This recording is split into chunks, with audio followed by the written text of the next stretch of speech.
कोई मुल्क कितना अमीर और गरीब होगा, इस चीज का फैसला उसकी ज्योग्राफी करती है। दुनिया के 10 मेजर रीजन्स यानी खित्तों की ज्योग्राफी को डिस्कस करते हैं। रशिया ने 2014 में केरला पे अटैक किया था कि फिर वहां से ब्लैक सी तक रसाई ली जाए और ब्लैक सी से फिर मेडिटेरियन सी तक आया जाए। American geography is the best of all. यहाँ पे डाइवर्सिटी बहुत ज्यादा इन terms of religion, sex, ethnicity, language के दुनिया के अंदर बहुत कम ऐसे खित्ते हैं जिनकी ज्योग्राफी ने उनको तबाह कर, इनकी वजह से हब वायलेंस रहा है। के पास चाइना जैसा जायंट मिली है। अमेरिकन कंट्रीज का मसला ये भी था, उनकी बदकिस्मती ये भी थी कि वो यूरोपियंस की तरफ थे। दोस्तों, ज्योग्राफी एक ऐसी चीज है जो दुनिया के अंदर मौजूद कंट्रीज की डेस्टिनी का फैसला करती है। कोई मुल्क कितना अमीर और गरीब होगा, इस चीज का फैसला उसकी ज्योग्राफी करती है। किसी मुल्क के पास कितने और कौन से नेचुरल रिसोर्सेज होंगे, इस चीज का तयन भी उसकी ज्योग्राफी करती है। यही ज्योग्राफी किसी को तरक्की की बुलंदियों पे पहुंचाती है तो किसी को तबाह और बर्बाद कर देती है। किसी को जो है नेचुरल रिसोर्सेज से माला माल करती है तो किसी को बैरन लैंड देके उसी से महरूम करती है। किसी को माउंटेन्स तो किसी को रिवर्स, किसी को वास्ट डेजर्ट तो किसी को फर्टाइल लैंड देके उनकी जिंदगी और तरक्की का फैसला करती है। अब कैसे करती है दोस्तों, इस चीज को समझने के लिए आज जो किताब मैं आपके साथ डिस्कस करने लगा हूं, that is one of the finest books written on geography. और ये किताब है the prisoners of geography by Tim Marshall. और टिम मार्शल बेसिकली दोस्तों एक ब्रिटिश ब्रॉडकास्टर, ऑथर और जर्नलिस्ट है। फॉरेन अफेयर्स और इंटरनेशनल डिप्लोमेसी में टिम मार्शल काफी एक्सपर्टीज रखते हैं। यह किताब मार्शल ने तकरीबन 2015 में लिखी। अब इस किताब का जो दोस्तों सेंट्रल आर्गुमेंट है, इसके अंदर बेसिकली मार्शल दुनिया के 10 मेजर रीजन्स यानी खित्तों की ज्योग्राफी को डिस्कस करते हैं।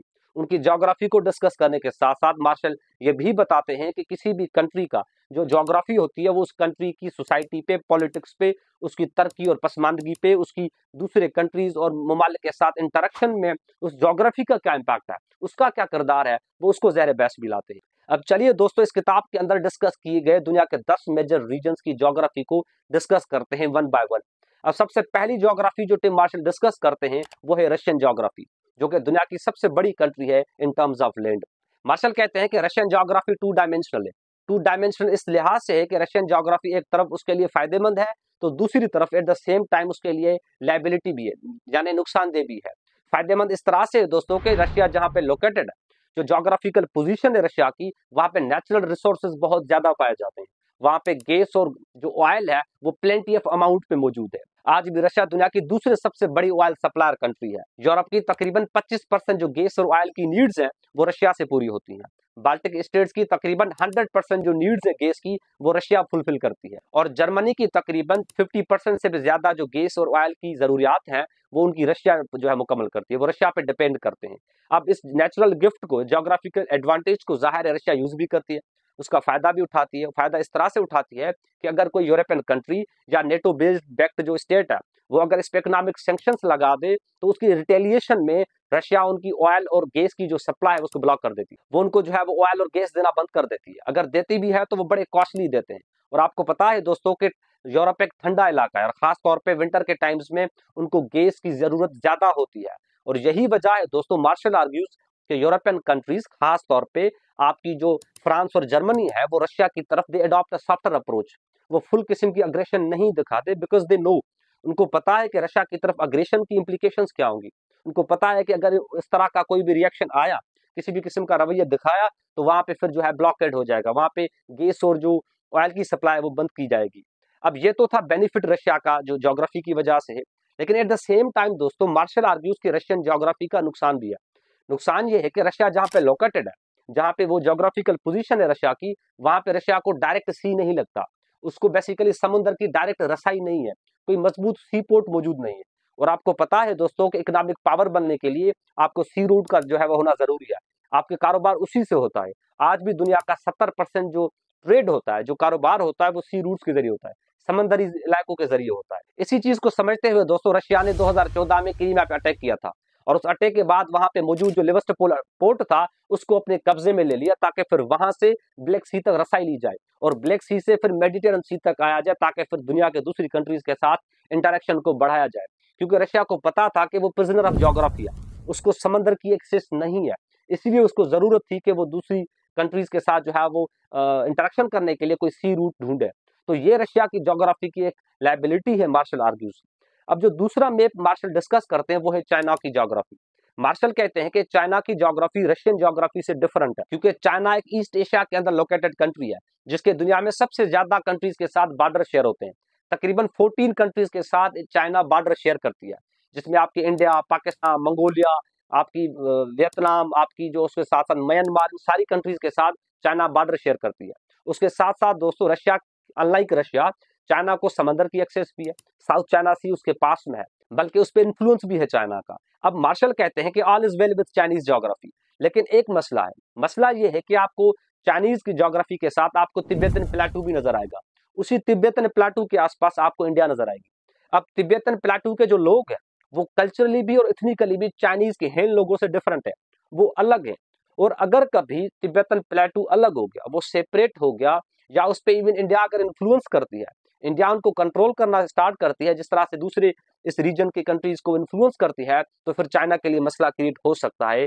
ही आर्ग्यूज वो मसला इस तरह से हो सकता है कि फिर मार्शल कहते हैं कि ऊपर से अगर तिब्बतन प्लेटू इंडिया के कंट्रोल में आने लगा या उसको वो इन्फ्लुएंस करे, तो फिर वहां से वो इन्वेड कर सकती है, ऊपर से तिब्बतन प्लेटू से इजीली इंडिया चाइना को इन्वेड कर सकती है। तो ये ज्योग्राफिकल जो है वो लायबिलिटी है चाइना की ज्योग्राफी। अब जो तीसरा मैप दोस्तों टिम मार्शल डिस्कस करते हैं वो है अमेरिकन ज्योग्राफी।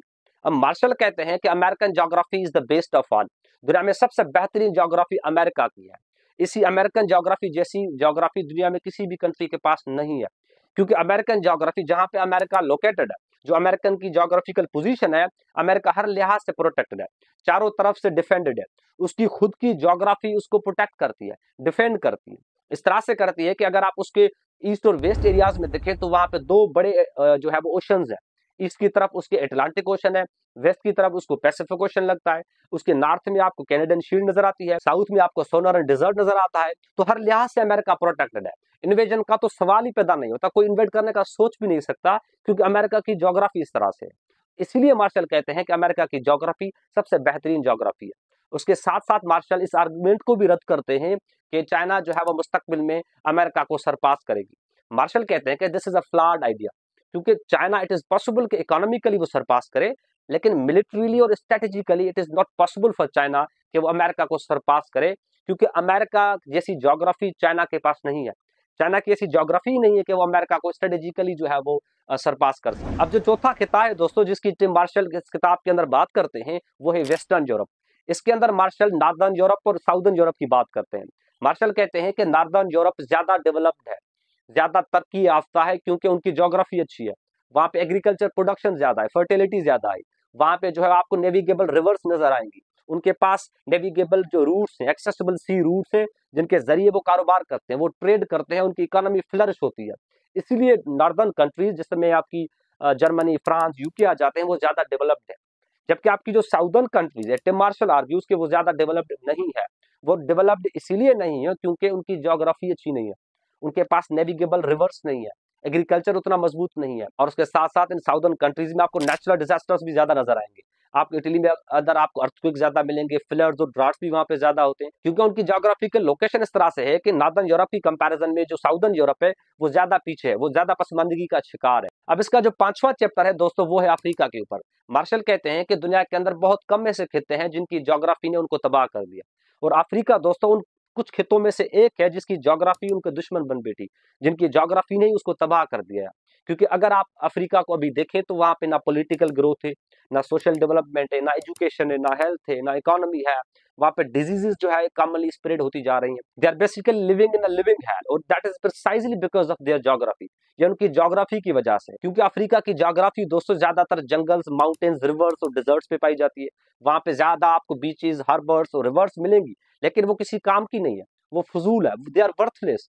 वर्थलेस इसीलिए दोस्तों मार्शल कहते हैं क्योंकि वो अफ्रीका को ट्रेड में हेल्प आउट नहीं करती, वो ट्रेड कंड्यूसिव नहीं है, अफ्रीका को इस चीज में सपोर्ट नहीं करती वो डिजर्ट, रिवर्स और माउंटेन्स की अफ्रीका दुनिया की दूसरी कंट्रीज के साथ ट्रेड कर सके, कारोबार कर सके, ताकि उनकी इकोनॉमी आए, उनके लोगों की जो सोसाइटल स्ट्रेंथ है वो मजबूत हो, लेकिन वो हेल्प आउट नहीं करती। और मार्शल कहते हैं कि अफ्रीका की पीछे होने का एक सबब यह भी है क्योंकि उसकी ज्योग्राफिकल पोजीशन इस तरह की है कि वो दुनिया के दूसरे कंट्रीज, खास तौर पे जो यूरेशियन लैंड मास है, यानी यूरोप और एशिया का जो लैंड मास है, उससे वो आइसोलेशन में इवॉल्व की, आइसोलेशन में चल रही थी। वो इस तरह से कि जिस वक्त यूरोप और एशिया आपस में एक्सचेंज कर रहे थे, exchange of ideas, technology, money, trade कर रहे थे, तो उस वक्त अफ्रीका अपनी ज्योग्राफी की वजह से वो आइसोलेशन में था, वो इस खित्ते से डिस्कनेक्टेड था, जिसकी वजह से इस एक्सक्लूजन की वजह से वो अफ्रीका मजीद पसमानदगी का शिकार होता चला गया। ना वहां पे टेक्नोलॉजी पहुंच सकी, ना इकोनॉमिक पहुंच सकी, ना वहां पे पॉलिटिकल आइडियाज फ्लरिश कर सके, ना वहां पे सोशल ग्रोथ हो सकी। And that is precisely because of the fact कि उनकी ज्योग्राफी ऐसी है। They are basically the prisoner of their geography. अब जो 6th चैप्टर है वो है मिडिल ईस्ट के ऊपर। मार्शल कहते हैं कि मिडिल ईस्ट की जो ज्योग्राफी है, जो मैप है, वो यूरोपियंस ने बनाया और ये ज्यादातर इमेजिनरी है। इसके अंदर काफी चीजें ऐसी है जो रियल नहीं है, अनरियल चीजें हैं, और रियल चीजों को यूरोपियंस ने वो निकाल दिया है। अब मिडिल ईस्ट की ज्योग्राफी भी इस तरह से है कि वहां पे भी ज्यादातर आपको रिवर्स, डिजर्ट्स, ओसेस, माउंटेन्स और कोस्टल प्लेन्स नजर आएंगे। लेकिन मिडिल ईस्ट की खास बात यह है दोस्तों कि यहाँ पे भी नेचुरल रिसोर्सेज बहुत ज्यादा पाए जाते हैं। यहाँ पे भी आपको ऑयल और गैस जैसी चीजें प्लेंटी ऑफ अमाउंट में मिलती हैं, बहुत ज्यादा मिलती हैं। लेकिन मार्शल आर्ग्यूज दोस्तों कि इस खित्ते का मसला ये है कि यहाँ पे डाइवर्सिटी बहुत ज्यादा है in terms of religion, sect, ethnicity, language, हर लिहाज की डाइवर्सिटी है। मुख्तलिफ किस्म के लोग रहते हैं यहाँ पे, और उस डाइवर्सिटी के बेसिस पे दोस्तों ये रीजन मार्शल कहते हैं कि डिवाइडेड है। सबसे ज्यादा डिवाइडेड रीजन अगर आपको दुनिया के अंदर मिले तो वो मिडिल ईस्ट है। यहाँ पे हर तरह की डिवीजन है, आपको डिवीजन में भी डिवीजन नजर आएगी, उस सब डिवीजन के अंदर भी आपको मजीद सब डिवीजन नजर आती है। इतना डिवाइडेड और बाइफरकेटेड रीजन है ये दुनिया के अंदर। मिसाल के तौर पे एक तो आपकी डिवीजन होती है रिलीजन की, कि कोई ईसाई है, कोई हिंदू है, कोई मुस्लिम है, इस तरह की डिवीजन होती है। लेकिन कोई मुसलमान है तो उसके अंदर मजीद डिवीजन होती है। उसके अंदर कोई सुन्नी है तो कोई शिया है, और उस शिया और सुन्नी में मजीद डिवीजन है। कोई जैदी और इस्माइली शिया है तो कोई बरेलवी और वहां भी सुन्नी है। इस किस्म की डिवीजन है। और मार्शल कहते हैं कि ये रीजन इस डिवीजन की वजह से हब ऑफ वायलेंस रहा है। यहाँ पे वायलेंस बहुत ज्यादा है। ये रीजन कभी भी पॉलिटिकल स्टेबल नहीं रहा। यहाँ पे सोशल टॉलरेंस पैदा नहीं हो सकी। यहाँ पे इंस्टेबिलिटी ज्यादा है। यहाँ पे लोग जो है वो डिक्टेटरशिप है, करप्शन ज्यादा है। तो ये रीजन बेसिकली बाइफरकेटेड है। इस हद तक बाइफरकेटेड है कि वहां पे बहुत छोटी छोटी चीजों पे डिवीजन है। इसी वजह से ये रीजन इंतहाई अनस्टेबल रहा है। अब जो 7th चैप्टर है दोस्तों वो है इंडिया और पाकिस्तान की ज्योग्राफी पे। मार्शल इसके अंदर कहते हैं कि पाकिस्तान और इंडिया सिर्फ एक चीज पे अग्री कर सकते हैं। वो चीज ये है कि वो उन दोनों कंट्रीज आपस में अपने पड़ोस में एक दूसरे को कबूल नहीं करेंगी। कोई भी नहीं चाहेगा कि पाकिस्तान इंडिया के पास हो और इंडिया नहीं चाहेगा कि पाकिस्तान इंडिया के पास हो। तो इस तरह की इनकी सिचुएशन है। लेकिन पिछले 70 सालों से यही दोनों कंट्रीज जो है वो ज्योग्राफी के ऊपर जो है लड़ते आ रहे हैं। 5 से ज्यादा जंगे कर चुके हैं, और छोटी मोटी स्कमिशेस तो डेली की बात है। अब मार्शल कहते हैं कि ये जो ज्योग्राफिकल कन्फ्लिक्ट है पाकिस्तान और इंडिया के बीच में, जो लड़ाई है, ये बेसिकली ब्रिटिश क्रिएट करके गए। ये ब्रिटिश की जो है वो प्रोडक्ट थी। अगर ब्रिटिश ज्योग्राफिकल डिवीजन अच्छी तरह से करके जाते, बाउंड्रीज जो है वो प्रॉपर ड्रा किए होते, तो शायद ये कन्फ्लिक्ट यहाँ पे मौजूद नहीं होता। और ये जो जंगे हुई है पाकिस्तान और इंडिया के बीच में, शायद ये भी पॉसिबल था कि ये नहीं होती। लेकिन ब्रिटिश की वजह से चूंकि उन्होंने बाउंड्रीज प्रॉपर ड्रा नहीं की है, तो ये मसला अभी तक जो है वो पड़ा रहा है। लेकिन मार्शल ये भी कहते हैं आखिर में कि इट इज बेटर कि आप इस इशू को, इस ज्योग्राफिकल मसले को डिप्लोमेटिकली सॉल्व करो। Otherwise the kind of issue this is, ये आपकी ज्योग्राफिकल जो कन्फ्लिक्ट है, ये आपके लिए कॉस्टली साबित हो सकता है। इस किताब का दोस्तों जो 8th चैप्टर है वो है कोरियन क्राइसिस के ऊपर। उसके साथ साथ मार्शल वहां पे लोकेटेड जापान और चाइना का कोरियन कंट्रीज के साथ जो इंटरेक्शन है उसको एक्सप्लेन करने के साथ साथ उनके इम्पैक्ट पे भी जो है बात करते हैं। मार्शल कहते हैं कि वर्ल्ड वॉर 2 के बाद ये कोरियन रीजन डिवाइड होता है साउथ कोरिया और नॉर्थ कोरिया में। और आपकी south Korea right from the beginning आपकी कैपिटलिस्ट ब्लॉक यानी यूएसए की तरफ टिल्टेड होती है, जबकि आपकी north Korea right from the beginning आपकी कम्युनिस्ट ब्लॉक यानी सोवियत यूनियन की तरफ टिल्टेड होती है। लेकिन मार्शल आर्ग्यूज दोस्तों कि इस ज्योग्राफिकल डिवीजन के बाद जब कोरिया 2 रीजन्स में डिवाइड होती है, उस डिवीजन के बाद जो नॉर्थ कोरिया है कि वो ज्यादा बेटर पोजीशन में है when it comes to geographical importance. Geography के लिहाज से नॉर्थ कोरिया बेटर और एडवांटेजेस पोजीशन में। वो इसीलिए है क्योंकि नॉर्थ कोरिया अब साउथ कोरिया को इजीली इन्वेड कर सकती है अगर वो चाहे तो। लेकिन नॉर्थ कोरिया का दोस्तों मसला ये है कि नॉर्थ कोरिया के पास आपको जापान नजर आएगा जो कि नेटो बैक्ड कंट्री है। दूसरा नॉर्थ कोरिया के साथ मसला ये है कि नॉर्थ कोरिया इंटरनली डिस्टर्ब्ड है, वहाँ पे डिक्टेटरशिप है, करप्शन है, वहाँ पे अजीब व गरीब किस्म के लॉज इम्पोज किए गए, वहाँ पे लॉ एंड ऑर्डर की सिचुएशन खराब, वहाँ पे पॉलिटिकल राइट्स इन्फ्रिंज किए जाते हैं। तो इस तरह से वहाँ पे माहौल है। लेकिन साउथ कोरिया कंपैरेटिवली देखें तो वो ज्यादा डेवलप्ड है। वहाँ पे वो हर लिहाज इकोनॉमिकली भी और दूसरे इंडिकेटर्स पे भी साउथ कोरिया बेटर पोजीशन में है। लेकिन साउथ कोरिया के लिए भी दोस्तों मार्शल आर्ग्यूज मसला ये है कि उसके पास चाइना जैसा जायंट मौजूद है जो कभी भी नहीं चाहेगा कि नेटो बेस्ड कंट्री यहाँ पे इस रीजन के अंदर प्रॉपर तरीके से और अच्छे तरीके से ग्रो करे। साउथ कोरिया के लिए दोस्तों दूसरा मसला ये भी है कि साउथ कोरिया का जापान के साथ भी अच्छे ताल्लुक नहीं है ड्यू टू हिस्टोरिकल डिफरेंसेस, क्योंकि एक वक्त में जापान ने कोरियन रीजन को ऑक्यूपाई किया था, इस पे कब्जा किया था, इसीलिए उसका साउथ कोरिया जापान की भी आपस में नहीं बनती। तो मार्शल इसके अंदर कहते हैं कि ये रीजन की जो सिग्निफिकेंस है वो बहुत ज्यादा है। इंटरनेशनल जो जियोपॉलिटिक्स पे इस रीजन का बहुत बड़ा इम्पैक्ट है। इस किताब के दोस्तों अगर हम 9th चैप्टर को देखें तो 9th chapter basically Latin America के ऊपर है। मार्शल इसके अंदर कहते हैं कि हर कंट्री, हर खित्ता, हर मुल्क के लोग चाहते हैं कि वो तरक्की करे, उनकी कंट्री आगे जाए, प्रोग्रेस करे, टेक्नोलॉजी के लिहाज से, इकोनॉमी के लिहाज से, हर लिहाज से तरक्की करे। लेकिन व्हाट इफ अगर आपकी ज्योग्राफी आपके खिलाफ हो जाए, आपकी टेरिटरी, आपका खित्ता, आपकी कंट्री, आपकी उसकी जो ज्योग्राफिकल लोकेशन है वो आपकी तरक्की में जो है वो हर्डल बने, वो आपको रोकने की कोशिश करे। जिस तरह से अमेरिका को उसकी ज्योग्राफी ने हेल्प आउट किया कि वो ग्रो करे, इसी तरह से मार्शल कहते हैं कि लैटिन अमेरिकन कंट्रीज की ज्योग्राफी ने भी उनको जो है वो पुश किया तरक्की की तरफ नहीं, पीछे जाने की तरफ। जिस तरह से अफ्रीका की ज्योग्राफी उसके लिए लायबिलिटी है, इसी तरह से लैटिन अमेरिकन की कंट्रीज भी की जो ज्योग्राफी है वो भी उनके लिए लायबिलिटी है। वो कंट्रीज जिसमें आपकी Brazil, Mexico, Argentina, Peru, Venezuela, ये countries basically they are prisoner of their own geography. वो अपनी ज्योग्राफी में फंसे हुए हैं, क्योंकि इन कंट्रीज के अंदर भी आपको ज्यादातर माउंटेन्स, रिवर्स, डिजर्ट्स और ओसेस नजर आएंगे जो कि they have prove to be worse, उनके लिए कर्ज के तौर पे साबित हुए हैं, क्योंकि वो ट्रेड कंड्यूसिव नहीं है। जिस तरह के अफ्रीका के लिए वो सही नहीं थे, इसी तरह से लैटिन अमेरिकन कंट्रीज के लिए भी ये जो है नामुनासिब साबित हुए, वो अच्छे साबित नहीं हुए। और ये लैटिन अमेरिकन कंट्रीज दोस्तों अपनी ज्योग्राफी के इतने प्रिजनर बन चुके हैं, इतना ट्रेप हो चुके हैं कि वहां पे हर लिहाज से वो पीछे जा चुके हैं। वो पसमानदगी के कुएं में जो है वो गिर चुके हैं। वहां पे ना इकोनॉमी ग्रो हो सकी है, ना पे वहां पे हेल्थ है, ना एजुकेशन है। वहां पे करप्शन बहुत ज्यादा है, वहां पे डिक्टेटर का रूल है, वहां पे इंटरनल डिस्टर्बेंसेस है, वहां पे आपको ड्रग्स नजर आएंगे, खासतौर पे मेक्सिको के अंदर इतनी डिवीजन है वहां पे भी, वहां का समाज भी इंतहाई बाइफरकेटेड है। और just because of the fact कि उनकी ज्योग्राफी ऐसी है, उनकी ज्योग्राफी उनके लिए मसला बनी है, उनकी टेरिटरी उनके लिए मसला बनी है। मार्शल ये भी कहते हैं कि लैटिन अमेरिकन कंट्रीज का मसला ये भी था, उनकी बदकिस्मती ये भी थी कि वो यूरोपियंस के करीब थे। अगर यूरोपियंस के करीब ना होते ज्योग्राफिकली तो शायद वो बेटर पोजीशन में होते। क्यों? क्योंकि जब वो यूरोपियंस के करीब है तो यूरोपियंस ने सबसे पहले इस खिते को कोलोनाइज किया। स्पेन और पोर्टुगीज ने यहाँ पे इस लैटिन अमेरिकन कंट्रीज में आके इनको कोलोनाइज किया और वहाँ पे जो नेचुरल रिसोर्सेज है उसको एक्सट्रैक्ट करके वो यूरोप की तरफ लेके गए और इस खिते को मजीद पसमानदगी की तरफ जो है वो लेके गए। तो इसीलिए ये लैटिन अमेरिकन का जो खिता है, इनकी ज्योग्राफी भी बेसिकली उनके लिए बहुत बड़ा मसला साबित हुई। और इस किताब का दोस्तों जो आखिरी चैप्टर है वो है आर्कटिक ओशन पे, और ये ओशन आपको नॉर्थ में नजर आएगा जो कि दुनिया का सबसे छोटा ओशन है। और इस किताब में दोस्तों जो मार्शल का सेंट्रल आर्गुमेंट है, मार्शल कहते हैं कि ग्लोबल वार्मिंग की वजह से नॉर्थ में यानी आर्कटिक ओशन में जो मेल्टिंग हो रही है, उस मेल्टिंग की वजह से जो इम्प्लीकेशंस होंगे, जो इम्पैक्ट्स होंगे वो रीजनल नहीं होंगे बल्कि वो ग्लोबल होंगे, वो पूरी दुनिया को इम्पैक्ट कर सकते हैं।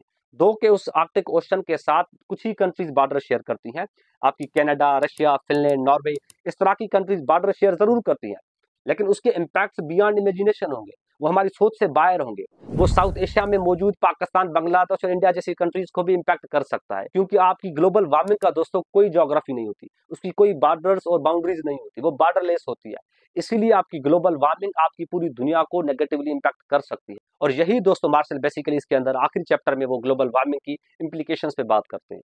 तो ये थी किताब दोस्तों prisoners of geography. I hope कि आपको अच्छी लगी होगी। एंड लास्ट में आई वुड रिक्वेस्ट यू कि आप कमेंट बॉक्स में अपनी राय जरूर दीजिएगा।